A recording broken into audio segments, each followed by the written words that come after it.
Let's be completely honest about something that almost nobody in Washington is willing to say clearly right now. The four senators who spent the weekend of May 23 and 24 screaming about Trump's Iran deal on social media did not have a plan. Ted Cruz did not have a plan. Lindsey Graham did not have a plan. Roger Wicker did not have a plan. Tom Tillis did not have a plan. They had a position. They had a concern. They had a preferred outcome, but none of them had a realistic path from the current situation to the outcome they were demanding. And Trump called them on it directly, publicly, and without apology. And the argument that he is fundamentally correct about what his critics were doing is one that deserves to be made seriously, even by people who have legitimate concerns about the deal being negotiated. Let's go through the full case, not the Trump fan version where the critics are simply bad people who hate winning, not the Cruz version where the deal is an unconditional surrender. The actual substance of why Trump's rebuke of his Republican critics landed as hard as it did, why it exposed something real about the gap between hawkish posturing and governing reality, and why the loser's comment, while politically incendiary, contains a kernel of truth that makes even some of Trump's critics uncomfortable. Start with what the hawks actually said and what they were actually demanding. Cruz posted that if Iran ends up with billions of dollars in sanctions relief, the ability to enrich uranium, and effective control of the Strait of Hormuz after this war, then the war was a disastrous mistake. Wicker said everything accomplished by Operation Epic Fury would be for naught. Graham warned the deal would be a nightmare for Israel and would empower Hezbollah and Iran's proxy network. Pompeo said the framework was straight out of the Obama playbook and not remotely America first. Now here's the question. Those criticisms collectively fail to answer. If not this deal, then what? What is the hawkish alternative? What is the path from where we are today to the outcome Cruz demands? Cruz wants Iran to receive no sanctions relief, to give up its enriched uranium entirely, to lose control of the strait permanently, and to have its regime sufficiently weakened that it cannot threaten Israel for a generation. That is not a negotiating position. That is a wish list that describes the aftermath of a war that is not being fought. Operation Epic Fury was not an invasion. It was an air campaign against nuclear facilities. It damaged those facilities. It did not topple the Iranian government. It did not occupy Iranian territory. It did not seize the uranium stockpile. It did not destroy the IRGC as a functioning military organization. The ceasefire was agreed to 39 days after the strikes began. Iran is battered, but it is still standing. And the regime that is still standing is the one that has to sign whatever agreement ends the war. Given that reality, the choice in front of Trump is not between Cruz's maximalist outcome and the deal being negotiated. The choice is between the deal being negotiated and resumed bombing. Those are the only two options that actually exist right now in the real world. And resumed bombing, as Trump said explicitly, does not, in his view, produce strategic achievements that diplomacy cannot.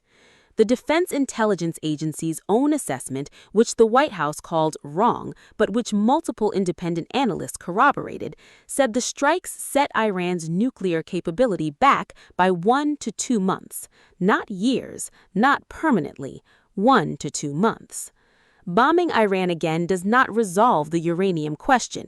It delays it, again, and costs America another $100 per barrel of oil and another 50 cents per gallon of gas for the duration. Trump's position that time is on his side is not empty bravado. It is grounded in the documented economic collapse happening inside Iran right now. The IMF estimates Iran's economy will shrink by 6.1% this year, with nearly 70% inflation. The blockade is costing Iran between $200 and $500 million per day in lost oil revenue. The rial has fallen to over $1 million per dollar. Basic food prices have doubled.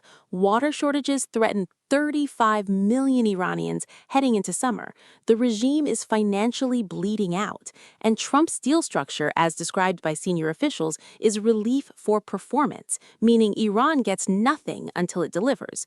No sanctions easing without the uranium moving, no blockade lifting without the strait opening, no frozen assets without verification.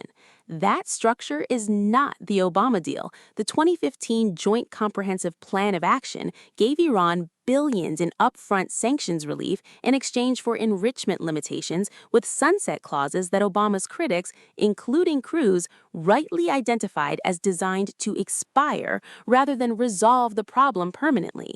Trump's framework, as described, gives Iran nothing upfront. It ties every economic concession to a verified Iranian action, and it maintains the military option as an explicit alternative if the 60-day window produces nothing. Now, here is where the case for Trump being right gets complicated, because the honest argument requires acknowledging what his critics are actually right about, too. Cruz, Graham, Wicker, and Pompeo are not wrong that Iran has a historical record of negotiating in bad faith. They are not wrong that verbal commitments through Pakistani mediators carry exactly as much enforceability as the phrase verbal commitments through mediators suggests, which is very little. They are not wrong that Iran's public statements as of this weekend flatly contradict the American characterization of the framework, with Iranian officials explicitly saying the nuclear issue is not part of the current negotiations, even as American officials describe a framework in which the uranium transfer is the central Iranian commitment. That contradiction has not been resolved. It is live. They are not wrong that the Strait of Hormuz question is more complicated than Trump has publicly acknowledged. Iran's parliament has passed legislation asserting Iranian sovereignty over transit through the strait. Even in a deal scenario where Iran agrees to allow free passage, the legal and practical architecture of what that means, who enforces it, what happens if Iran closes it again in a future crisis, all of that has not been publicly addressed. Wicker's concern that Iran could emerge from this war with effective leverage over global oil shipping if the deal is inadequately structured is a legitimate strategic question. What Cruz and Graham and Wicker and Pompeo are wrong about is the implicit suggestion that there's a better deal available through continued military pressure that they are capable of specifying. They have had every opportunity to lay out what an acceptable framework looks like. Cruz's social media posts describe unacceptable outcomes. They do not describe the path to an acceptable one. Graham says the deal cannot leave Iran as a dominant regional force. He does not say how to ensure that it does not, with either a ground war to topple the Iranian government or a bombing campaign that independent analysts say cannot achieve that objective from the air. Pompeo says the framework resembles Obama's deal. He does not say what the non-Obama alternative is, given that Iran's government is still functioning and still in control of its territory and its uranium. That is the gap Trump is pointing at when he calls them losers who know nothing. He is not saying their concerns are baseless. He is saying their criticisms do not come with alternatives.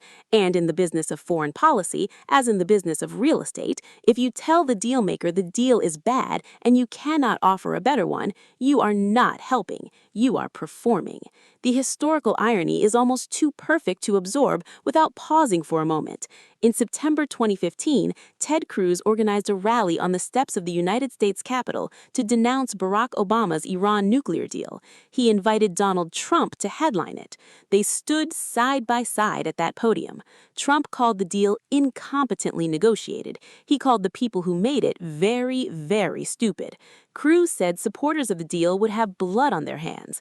They were united in their opposition to any framework that gave Iran economic relief without permanently dismantling its nuclear program. Today, 11 years later, Trump is negotiating a framework that gives Iran economic relief in exchange for nuclear concessions. And Cruz is saying the deal would be a disastrous mistake. And Trump is calling Cruz a loser who knows nothing. The two men who once stood together calling Obama's deal the worst in American history are now on opposite sides of an argument about whether Trump's deal with the same country is any better. Cruz says it is the same deal dressed differently. Trump says it is the exact opposite. In the country that is still sitting on 440 kilograms of 60% enriched uranium, enough for 10 nuclear bombs, 99% of the enrichment work already done, is watching both of them argue and keeping its uranium while it does. Here is the case for Trump being right in the deepest sense, beyond the politics of who called whom a loser on Truth Social. The Hawks had their shot. Operation Epic Fury happened, the most aggressive U.S. military action against Iran since 1988 happened. American bombs hit Iranian nuclear facilities. The world's oil markets were thrown into chaos. American families paid more than $5 for gas in 7 states. 13 American service members died. Trump's approval on inflation hit 24%, the lowest of his second term. The economy slowed. The Senate revolted. The Hawks cheered it all. And at the end of it, Iran still has its uranium, still has a functioning government, still has an operational IRGC, still has Hezbollah and its proxy network, and a ceasefire brokered by Pakistan is the current state of the conflict. If the Hawks believed bombing could achieve their maximalist objectives, they have had 84 days to see what it produced. What it produced was damaged facilities, an oil shock, economic pain across America. 13 American service members died, and a fragile ceasefire. Not regime collapse, not uranium seizure, not a broken Iranian government begging for mercy on Cruz's terms.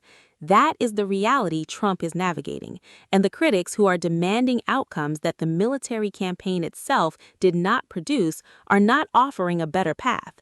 They are offering a louder complaint.